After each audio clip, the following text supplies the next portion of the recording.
Hello student, welcome to my YouTube channel excellent success group. तो student, आज हम discuss करेंगे क्लास 10 में मैथ्स एनसीईआरटी का चैप्टर नंबर 9 का परिचय। चैप्टर का नाम है त्रिकोणमिति के कुछ अनुप्रयोग।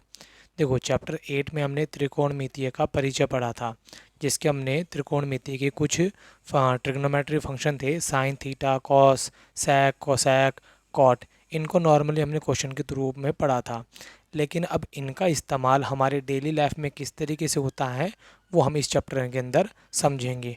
ठीक है। और यहाँ पर उन्हीं क्वेश्चनों को हमें वर्ड प्रॉब्लम बना के दिया जाता है। उनको सॉल्व करते समय हमें कुछ बातों का पता होना ज़रूरी है, वही चीज़ हम इसके अंदर डिस्कस करेंगे। तो सबसे पहले त्रिकोणमिति का प्रयोग कहाँ पर किया जाता है, पहले हम वो जान लेते हैं। Use of trigonometry. किसी वस्तु, किसी बहुत ऊंची इमारत या बिल्डिंग या मीनार की ऊंचाई ज्ञात करने के अंदर इसका प्रयोग किया जाता है। किसी नदी, समुद्र की चौड़ाई ज्ञात करने में, पृथ्वी से ग्रहों यानी कि प्लैनेट और तारों की दूरी ज्ञात करने के लिए ट्रिग्नोमेट्री का इस्तेमाल किया जाता है। जब हम इस चैप्टर को पढ़ेंगे, क्वेश्चन करेंगे, तब हमें और ज़्यादा क्लियरफाई हो जाएगा कि किस तरीके से हम इनकी चौड़ाई या ऊंचाई को हम ज्ञात करते हैं।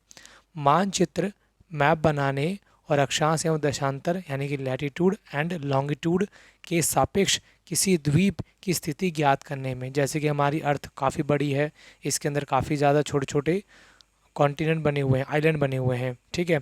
उन आइलैंड को अगर हमें बताना हो कि वो किस तरह लोकेशन पे है, तो उसके लिए भी ट्रिग्नोमेट्री का इस्तेमाल किया जाता है। इंजीनियरिंग और भौतिक विज्ञान के अंदर भी इसका इस्तेमाल किया जाता है। ये तो हो गया इनका यूजेस। ठीक है, कि इनका यूज़ कहाँ कहाँ पर और किस तरीके से किया जाता है। अब इनको करने के लिए कुछ शब्द होंगे, कुछ वर्ड होंगे, जिनके बारे में हमें पता होना बहुत ज़रूरी है। अगर नहीं पता होगा तो हमें क्वेश्चन करने में काफ़ी ज़्यादा प्रॉब्लम होगी। तो सबसे पहले बात करते हैं दृष्टि रेखा की। दृष्टि रेखा क्या है? प्रेक्षक यानी कि ऑब्जर्वर की आंख से प्रेक्षक द्वारा देखी गई वस्तु पर बिंदु तक मिलाने वाली रेखा। जैसे कि ये हमारी ज़मीन है, यहाँ पर कोई व्यक्ति इस तरीके से खड़ा हुआ है। ठीक है। और वो खड़ा होकर या तो किसी पतंग या पक्षी या एरोप्लेन, किसी चीज़ को वो देख रहा है। ठीक है। तो यहाँ ये होगी उसकी आँखें। आँखों से लेके इसके बीच की जो ये दूरी होती है, ठीक है, ये रेखा होती है, इस रेखा को हम कहते हैं दृष्टि रेखा या स्तर। ठीक है। कोई ऑब्जर्वर है, ऑब्जर्वर के द्वारा किसी वस्तु को देखने पर जो बनने वाली रेखा होती है, इस रेखा को हम क्या कहते हैं? दृष्टि रेखा कहते हैं। ठीक है। फिर आती है क्षैतिज रेखा यानी हॉरिजॉन्टल लाइन। प्रेक्षक यानी ऑब्जर्वर की आंखों के माध्यम से प्रेक्षक ऑब्जर्वर द्वारा देखी गई वस्तु के किसी बिंदु को मिलाने वाली सीधी क्षैतिज रेखा। कहने का मतलब, जैसे ही इसको देख रहा है, ठीक है, तो यहाँ से जो ऑब्जर्वर है यानी प्रेक्षक है, वस्तु को डायरेक्टली ऊपर की ओर देख रहा है। इसी ऑब्जर्वर की आंखों से अगर मैं डायरेक्टली एक सीधी लाइन ड्रॉ कर दूँ, ठीक है, ये तो चलो वस्तु हवा के अंदर है। अगर इसी की जगह पे कोई बिल्डिंग होती या कोई मीनार होती या कोई टावर होता या कोई लाइट हाउस होता, तो इसकी आंखों से इस वस्तु पर देखी बनाई गई एक सीधी रेखा, ये क्या कहलाएगी? हमारी क्षैतिज रेखा कहलाएगी, यानी कि हॉरिजॉन्टल लाइन। दोबारा से समझ ले। प्रेक्षक के द्वारा, उसकी आंखों के द्वारा वस्तु को देखने पर जो रेखा बनती होती है क्षैतिज रेखा, उसी आंख से बिल्कुल स्ट्रेट लाइन बना देनी है, सीधी रेखा उस वस्तु तक, वो हमारी क्या कहलाएगी? क्षैतिज रेखा कहलाएगी। इसी चीज़ को मैंने यहाँ पे डायग्रामेटिकली यहाँ पे बनाकर शो किया है। जैसे कि यहाँ पर हमारी कोई वस्तु है, ये प्रेक्षक खड़ा हुआ है, इसको देख रहा है, तो ये दृष्टि रेखा कहलाएगी, यानी दृष्टि रेखा होगी। और इसी प्रेक्षक की आंखों से मैंने डायरेक्टली उस वस्तु की जो हाइट है वहाँ पर एक सीधी रेखा ड्रॉ कर दी। ये जो रेखा होगी, ये प्रेक्षक और वस्तु के बीच की जो दूरी होगी, ये हमारी क्या कहलाएगी? क्षैतिज रेखा कहलाएगी। इन्हीं दोनों रेखाओं के बीच में बनने वाला जो कोण होगा, उसे हम कहेंगे उन्नयन कोण। अब ये उन्नयन कोण क्या होता है, इसको हम आगे डिस्कस करेंगे। ठीक है। इसी चीज़ को मैंने यहाँ पे एक्सप्लेन किया है कि माना ए बी एक ऊर्ध्वाधर खड़ी वस्तु है, ये हमारी कोई खड़ी वस्तु है जो तल सी बी पर स्थित है, ये यहाँ पर स्थित है।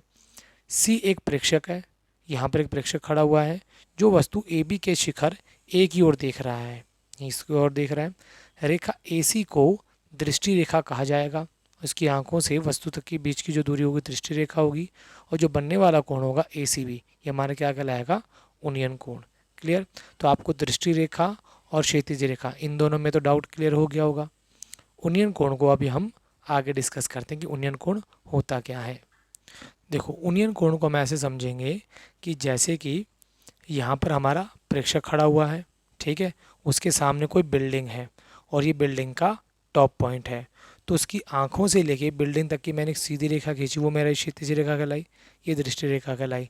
तो इनके बीच में जो कोण बनेगा ये क्या होगा, उन्नयन कोण होगा।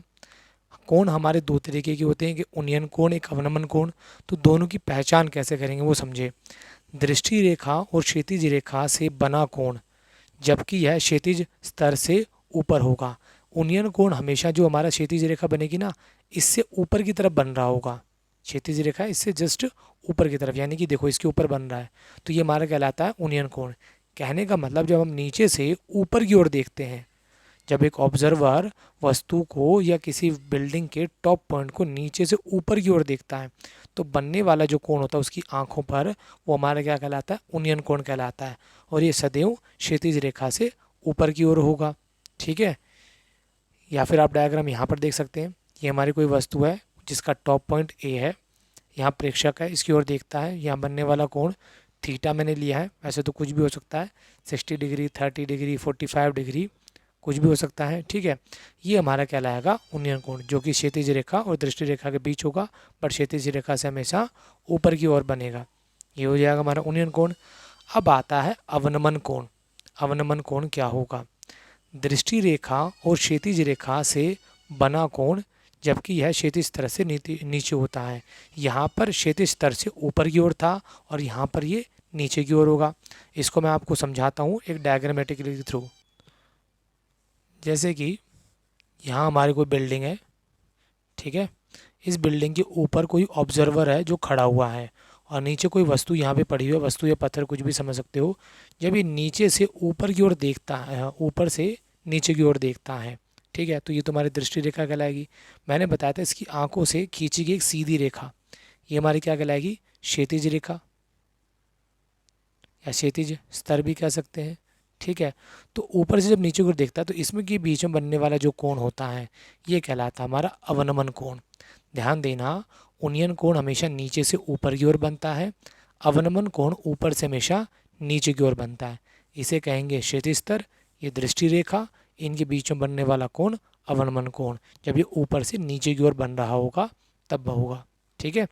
तो ये देखो क्षैतिज स्तर से नीचे की ओर था और यहाँ पर क्षैतिज स्तर से ऊपर की ओर कोण बना है हमारा। इसी चीज़ को मैंने यहाँ पे एक्सप्लेन किया है कि माना ए एक प्रेक्षक है, यहाँ पर एक प्रेक्षक है जो कि ऊंचाई BC से वस्तु C की ओर देख रहा है। अब जितनी हाइट पे ये है उतनी ही हाइट के बराबर इसकी जो रेखा खींची जाएगी वो क्या होगी, क्षैतिज रेखा। AD है, AD के मैंने पैरेलली लाइन जो ड्रॉ की वो BC है, BC ऊंचाई की बराबर की रेखा खींची गई है, क्षैतिज रेखा। रेखा AC को दृष्टि रेखा कहा जाता है। जैसे कि मैंने आपको बताया, ऊपर से जब हम नीचे की ओर देखते हैं तो ये हमारी दृष्टि रेखा होगी। और BAC को अवनमन कोण कहा जाएगा, BAC, ये वाला बनने वाला कोण अवनमन कोण होगा। क्लियर। इसको हम और ज़्यादा अच्छे से डायग्रामेटिकली समझते हैं। जैसे कि दो अलग अलग बिल्डिंगें मान ली, एक बड़ी है एक छोटी है। बड़ी बिल्डिंग के ऊपर कोई प्रेक्षक खड़ा हुआ है और छोटी बिल्डिंग के ऊपर कोई वस्तु पड़ी हुई है। जब इसको ऊपर से इस बिल्डिंग की टॉप पॉइंट की ओर देखता है तो यहाँ एक वस्तु दिखाई देती है। इनके बीच की जो दूरी होगी, ये जो रेखा बनी है ये दृष्टि रेखा होगी। यहीं से मैंने एक सीधी रेखा ड्रॉ कर दी, ये हमारा क्षैतिज स्तर होगा। इनके बीच में बनने वाला कोण अवनमन कोण कहलाएगा। ठीक है। ये ज़रूरी नहीं है कि ज़मीन पर ही देखेगा, दो चीज़ों के बीच के अंदर भी ये बनाई जा सकती है। यानी इसके ऊपर खड़ा हुआ है और वस्तु यहाँ पर है, तो ये जो कोण बना ये हमारा अवनमन कोण होगा। ऐसा भी हो सकता है कि बिल्डिंग है और वस्तु ज़मीन के ऊपर पड़ी हुई है, अभी ऊपर से नीचे की ओर देखता है तो दृष्टि रेखा, इसी की आंखों से बिल्कुल सीधी लाइन ड्रॉ की तो क्षैतिज स्तर, बीच में बनने वाला कोण अवनमन कोण।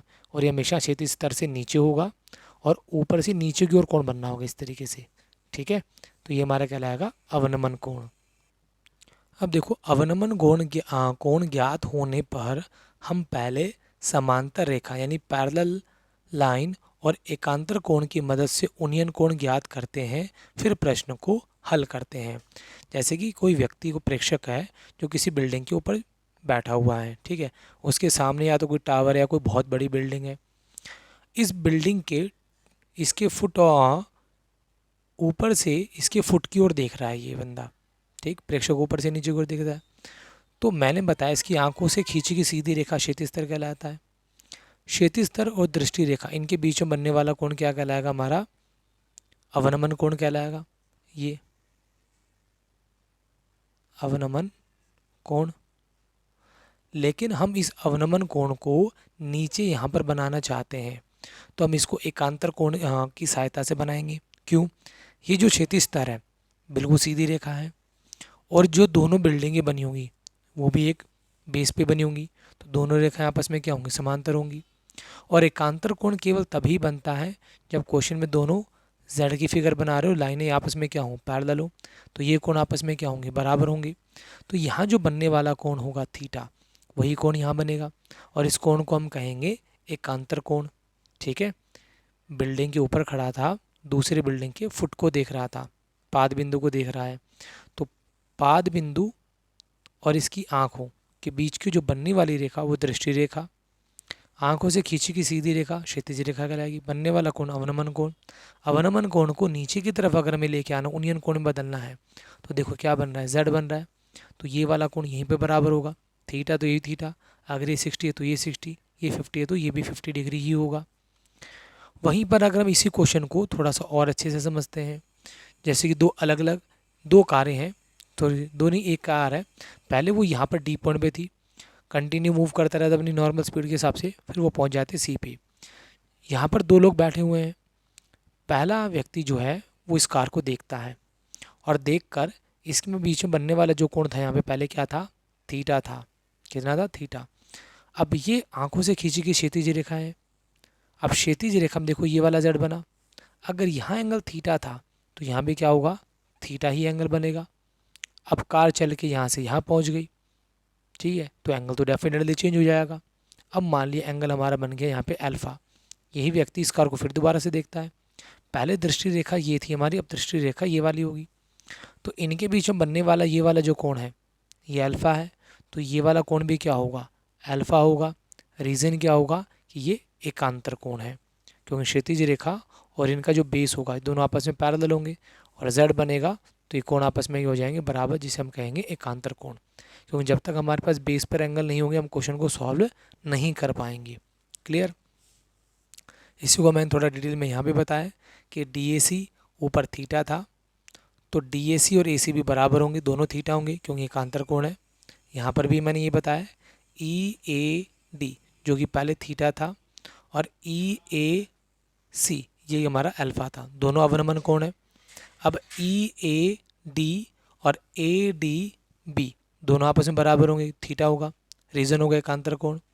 EAC और ACB आपस में बराबर होंगे अल्फ़ा, क्योंकि ये भी क्या होंगे? एकांतर कोण होंगे। क्लियर? फिर हमारा अगला पॉइंट आता है, यदि एक प्रेक्षक यानी कि ऑब्जर्वर वस्तु की ओर जाता है तो उन्नयन कोण का माप बढ़ता है, तथा यदि प्रेक्षक वस्तु से विपरीत दिशा की ओर जाता है तथा उन्नयन कोण का माप कम हो जाता है। कहने का मतलब, यहाँ मैंने दो डायग्राम बना रखे हैं, आप इनको डायग्राम के थ्रू समझेंगे। जैसे मैंने कार वाला एग्जांपल लिया था, ये हमारी बिल्डिंग है या वस्तु समझ सकते हो जिस पर कोई प्रेक्षक है बैठा हुआ है, ठीक है, या फिर यहाँ से देख लो या फिर नीचे समझ लो कि कार में कोई व्यक्ति है जो इसके टॉप पॉइंट को ऊपर की ओर देख रहा है। अब नीचे से जब इसके ऊपर की ओर देखता है तो यहाँ बनने वाला कोण क्या था? थीटा। और ये कार कंटिन्यू मूव कर रहा है, इसी वस्तु की ओर या बिल्डिंग की ओर मूव कर रहा है, करते करते ये कार यहाँ से यहाँ पहुँच गई। अब इसके टॉप पॉइंट को देखता है, तो जो कोण पहले 60 डिग्री था, इसके नज़दीक जाने पर इसका कोण क्या हो जाएगा? बड़ा हो जाएगा, 60 डिग्री। यही बात मैंने बताई है, यदि एक प्रेक्षक वस्तु की ओर जाता है तो उन्नयन कोण का माप बढ़ता है। जब ये यहाँ से इसकी तरफ जा रहा था तो कोण का माप क्या होगा? बढ़ जाएगा। यदि प्रेक्षक वस्तु की विपरीत दिशा की ओर जाता है, अब इसी क्वेश्चन को हम उल्टा समझ लेते हैं। कार वाला अब यहाँ से अपने घर वापस जा रहा है, तो यहाँ पे इसने गाड़ी रोकी, रोक कर देखा ऊपर की तरफ, 60 डिग्री का कोण था, वापस जाके वो यहाँ खड़ा हो गया, खड़ा होकर फिर इसने देखा तो अब कोण कितना हो जाएगा, 30 डिग्री का हो जाएगा। कहने का मतलब जब हम किसी प्रेक्षक वस्तु के नज़दीक जाएगा तो कोण बढ़ेगा, और इसकी अपोजिट साइड में जाएगा, इससे दूर जाएगा तो कोण हमारा घट जाएगा। इसी चीज़ को हम एक एग्जाम्पल और से भी समझ सकते हैं। अब जैसे कि प्रेक्षक यहाँ पे खड़ा हुआ है, ठीक है, इस बार क्या है, एक गुब्बारा हवा में उड़ रहा है।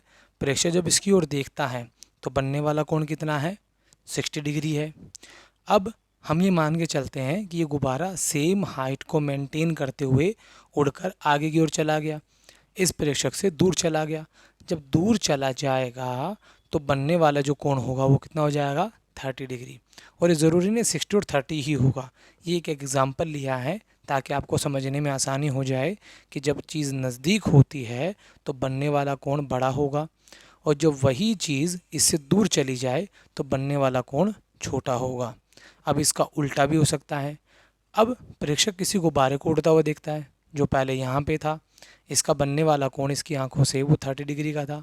अब ये गुब्बारा उड़कर यहाँ से यहाँ आ गया तो अब बनने वाला कोण कितने डिग्री का हो जाएगा, 60 डिग्री का। इन शॉर्ट में आप इतना समझ सकते हैं कि कोई चीज़ अगर नज़दीक हो आपकी आंखों से देखोगे तो बनने वाला कोण हमेशा बड़ा बनेगा। ठीक, अगर आपको दो एंगल दे दिए, एक 30 डिग्री एक 60 डिग्री, तो आप देखकर बता सकते हो जो 60 डिग्री वाला एंगल होगा वो उसके नज़दीक वाली फिगर के साथ बनेगा, और जो छोटा कोण होगा उससे बनने वाली फिगर की दूर वाली फिगर के साथ बनेगा। जैसे दूर है तो 30 डिग्री, नज़दीक है तो 60 डिग्री, नज़दीक है तो 60 डिग्री, दूर है तो 30 डिग्री। बाकी ये एंगल बदल भी सकते हैं। अगर मान लो यहाँ 30 डिग्री है तो यहाँ 45 डिग्री हो, और क्या पता यहाँ 45 तो यहाँ 60 डिग्री हो। एंगल बदले जा सकते हैं, बट ध्यान देना नज़दीक वाला एंगल ऑलवेज़ बड़ा होगा और दूर वाली जो चीज़ होगी उसका एंगल छोटा होगा। नज़दीक है तो एंगल बड़ा, दूर है तो एंगल छोटा होगा। क्लियर? तो उम्मीद करता हूँ आपको ये चीज़ बिल्कुल क्लियर हो गई होगी। अब हमारा अगला पॉइंट आता है, उचित त्रिकोणमितीय अनुपात के प्रयोग द्वारा ही प्रश्न को हल करें। यानी इनके अंदर हमारे जो ट्रिग्नोमेट्री फंक्शन होते हैं, साइन, कॉस, टेन, कोसेक, सेक, कॉट, इनकी हेल्प से हम क्वेश्चनों को सॉल्व करेंगे। जहां आप किसी क्वेश्चन को कॉट का प्रयोग करके सॉल्व करते हैं, उसी क्वेश्चन को टेन के द्वारा भी करेंगे तो आंसर सेम ही मैच होगा, आंसर अलग नहीं आएगा। इसको समझने के लिए हम एक एग्जांपल लेंगे ताकि क्वेश्चन जल्दी और आसानी से समझ में आए। देखो ज़रा, यहाँ पर मैंने लिखा, धरती पर एक मीनार ऊर्ध्वाधर खड़ी है, जैसे कि मीनार है, खड़ी हुई है। धरती के एक बिंदु से मीनार के पाद बिंदु से 15 मीटर की दूरी पर है। धरती पर एक पॉइंट है, ये इससे तकरीबन 15 मीटर की दूरी पर है। कितनी दूरी पर है? 15 मीटर की। आगे लिखा, मीनार के शिखर का उन्नयन कोण 60 डिग्री है। अब वर्ड क्या यूज़ किया उन्होंने? उन्नयन कोण। उन्नयन कोण का मतलब नीचे से ऊपर की ओर 60 डिग्री का कोण है। तो मीनार की ऊंचाई ज्ञात कीजिए। ये ऊंचाई हमें ज्ञात करनी है। आपके पास हर क्वेश्चन के अंदर नॉर्मली यही सिचुएशन मिलेगी, एक चीज़ गिवन होगी, एक चीज़ आपको फाइंड करनी होगी, ठीक है, और एक एंगल गिवन होगा। ये सिचुएशन आपको हर क्वेश्चन में मिलेगी। अब ये हमारा कौन है? ए बी, 90 डिग्री के साथ बनाई गई फिगर जो होती है ये हमेशा कौन होता है? कोण की सामने वाली भुजा हमारा लंब कहलाती है, जिस पे डायग्राम टिका हमारा, ये हमारा आधार कहलाता है। तो लंब है ए बी, मैंने ऊपर रखा, आधार बी सी नीचे रखा। जो चीज़ फाइंड करनी है या जो आपको गिवन है, दोनों में से आप किसी को भी ऊपर और दूसरे को नीचे रख सकते हो। तो यहाँ पर मैंने ए बी को ऊपर रखा, बी सी को नीचे रखा, क्या बना? लंब बटे में आधार। अब लंब बटे में आधार फॉर्मूला होता है टेन थीटा का। टेन हमारा कितना है यहाँ पे? 60 डिग्री। और अगर हम ट्रिग्नोमेट्री टेबल का इस्तेमाल करें तो टेन 60 की वैल्यू होती है √3। ए बी की वैल्यू है h, बी सी की वैल्यू है 15। टेन 60 की वैल्यू √3, नीचे कुछ नहीं 1 मान लिया, क्रॉस मल्टीप्लाई करेंगे, h को 1 के साथ किया h, 15 को इसके साथ किया, 15√3 मीटर, ये इसकी हाइट हो जाएगी। अभी इस क्वेश्चन को मैंने 10 की सहायता से सॉल्व किया, यहाँ लिख दिया मीनार की ऊंचाई 15√3। अब इसी क्वेश्चन को हम कॉट की सहायता से करेंगे। देखो ज़रा, सेम इन्फॉर्मेशन रहेगी। इस बार मैंने क्या कर दिया कि आधार को रखा ऊपर और लंब को रखा मैंने नीचे, आधार बटे लंब, जो कि फॉर्मूला होता है कॉट का। मैंने आपको फॉर्मूले लर्न करने का जो तरीका बताया था वो बताया था लाल बटे कक्का, जिसमें लाल होता है जो एल बटे की होता है, ये होता है साइन का, फिर आता है कॉस, फिर आता है टेन, टेन का उल्टा होता है कॉट, कॉस का उल्टा होता है सेक, साइन का उल्टा होता है कोसेक। तो आधार बटे मिलम, आधार बटे मिलम किसका फॉर्मूला हुआ? कॉट का, तो यहाँ कॉट 60 रखा। ट्रिग्नोमेट्री टेबल के अंदर इसकी जो वैल्यू होती है 1/√3। बी सी हमें कितना दे रखा था? 15, और ए बी कितना दे रखा है? एच। 15 बटे में एच क्रॉस मल्टीप्लाई किया, कितना आया? 15√3 मीटर। ये हमारी मीनार की ऊंचाई आ गई। ऊपर हमने इस क्वेश्चन को 10 60 की सहायता से किया था, नीचे कॉट की सहायता से किया है। तो अगर आप किसी क्वेश्चन को 10 और कॉट में निकालते हो, तो किसी ने 10 से करा, किसी ने कॉट से करा, आंसर में कोई फ़र्क नहीं आएगा, आंसर में कोई फ़र्क नहीं आएगा। क्लियर? इसी को मैं एक एग्जांपल और देके समझाता हूँ। देखो क्वेश्चन हमारा, सर्कस का एक कलाकार 20 मीटर लंबी डोर पर चढ़ रहा है जो अच्छी तरह से तनी हुई है और भूमि के सीधे लगे खंबे के शिखर से बंधी हुई है। देखो ज़रा, ये हमारी भूमि हो गई, ये हो गया खंबा। इस खंबे के शिखर से ज़मीन के किसी बिंदु तक एक डोर इस तरीके से बांधी गई है, और इस डोर को बिल्कुल अच्छे से तान के बांधा गया, मतलब इसमें बीच में ढील नहीं है कि रस्सी ऐसे लटक रही हो, ऐसे नहीं है, बिल्कुल सीधी बांधी गई रस्सी। यदि भूमि के स्तर डोर द्वारा बनाया गया कोण 30 डिग्री हो, ये वाला कोण कितने डिग्री का हो? 30 डिग्री का हो, तो खंबे की ऊंचाई ज्ञात कीजिए। मालूम नहीं है, एच मान लिया। हमें क्या दे रखी? डोर की लंबाई, डोर हमारी ये होगी 20 मीटर की, इसे ए मान लिया, इसे बी मान लिया, इसे सी मान लिया। खंबा है वो हमेशा 90 डिग्री पर ही खड़ा किया जाएगा, क्योंकि अगर उसको 90 डिग्री पे खड़ा नहीं करेंगे तो ये गिर जाएगा, या तो लेफ़्ट में या राइट में। तो कोई भी चीज़ होती है वो हमेशा 90 डिग्री पे ही खड़ी होती है, तो ये 90 डिग्री पे खड़ा हुआ है। अब हमारे पास फिर वही सिचुएशन है, ये हमें फाइंड करना है, ये हमें गिवन है, तो आप दोनों में से किसी को भी ऊपर या नीचे रख सकते हो। तो स्टार्टिंग में मैंने यहाँ पे क्या करा, ए बी को ऊपर रखा, ए सी को नीचे रखा। फॉर्मूला हमारा क्या है? लाल बटे कक्का। तो ये लंब बटे कर्ण बना, और लंब बटे में कर्ण किसका फॉर्मूला होता है? साइन का। तो मैंने यहाँ पे साइन 30 रख दिया, क्योंकि एंगल में क्वेश्चन में गिवन है। साइन 30 की वैल्यू होती है 1/2। ए बी जो कि एच दे रखा है, ए सी जो कि 20 दे रखा है। क्रॉस मल्टीप्लाई किया, 21 × 20 2h, मल्टीप्लाई में डिवाइड में आ गया, 20 में 2 का डिवाइड दिया 10 मीटर। तो हाइट कितनी आ गई? 10 मीटर। इस क्वेश्चन को मैंने किसकी सहायता से किया? साइन की सहायता से। अब इसी क्वेश्चन को हम बदल कर करते हैं, क्वेश्चन वही है, बट इस बार मैंने क्या किया, ए सी को ऊपर रख दिया, ए बी को नीचे कर दिया। इससे क्या हुआ? कर्ण बटे लंब। अब कर्ण बटे लंब किसका फॉर्मूला होता है? कोसेक का। तो सामने रख दिया कोसेक। एंगल कितने डिग्री का है? 30 का, तो यहाँ 30 रख दिया। ट्रिग्नोमेट्री टेबल है जब हमने देखी तो उसकी वैल्यू 2 थी, नीचे कुछ नहीं 1, क्रॉस मल्टीप्लाई किया 2h, 21 × 20 मल्टीप्लाई में डिवाइड में आ जाएगा, 20 में 2 का डिवाइड दिया 10 मीटर। तो अगर आपका क्वेश्चन कोई साइंस की सहायता से निकालता है, कोई कॉस की सहायता से कोसेक की सहायता से निकालता है, तो वो हमेशा आंसर सेम ही आएंगे, उससे कोई फ़र्क नहीं पड़ता। इसके लिए मैं आपको बता दूं, साइन और कोसेक दोनों से आंसर सेम आएंगे, कॉस और सेक इन दोनों से आंसर सेम आएंगे, टेन और कॉट दोनों से आंसर सेम आएंगे। तो टेन कॉट और साइन कोसेक इनका मैंने आपको एग्जाम्पल दे के करके दिखा दिया। कॉस और सेक का कोई एग्जाम्पल आप अपनी तरफ से ट्राई कर सकते हैं।